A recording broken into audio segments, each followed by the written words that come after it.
Hi అండి, అందరికీ నమస్తే. ఇక్కడ మీరు చూస్తున్న ఇల్లు 10 అడుగుల వెడల్పు 40 అడుగుల పొడవుతో ఉన్న సిమెంట్ రేకులు ఇల్లు అండి. ఈ ఇల్లు కట్టి 4 నుంచి 5 సంవత్సరాల వరకు అవుతుంది. కానీ ఈ సిమెంట్ రేకులన్నీ పగిలిపోయి వర్షం పడినప్పుడు ఇంటి లోపలికి చెమ్మ రావడం, అలానే ఇల్లంతా కారడం జరుగుతుంది. సో దానివల్ల ఇంక ఇబ్బంది పడలేక ఇల్లు అయితే రీమోడలింగ్ చేద్దాం అనుకుంటున్నారు ఓనర్ అయితే. సో అదైతే మేము వర్క్ చేయబోతున్నాం.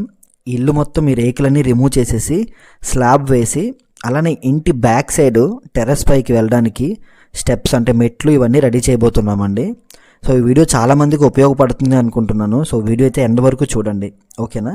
ఇక్కడ మీరు చూస్తున్నారు కదా, 40 అడుగుల పొడవులో 3 గదులు అయితే ఉంటాయండి ఇంటికి. Kitchen, hall, common hall, waiting hall లాగా అనమాట. అంతేనే 3 గదులు ఉంటాయి. ఎంట్రన్స్ వరండా, టాయిలెట్ ఉంటుంది. సో స్టెప్స్ అయితే మనం బ్యాక్ సైడ్ అయితే పెట్టబోతున్నాం. ఇల్లు అయితే చాలా బాగానే ఉందండి, మంచిగా రీసెంట్గానే కన్స్ట్రక్షన్ చేసుకున్నారు. 4 years అంటే అంత కాదు.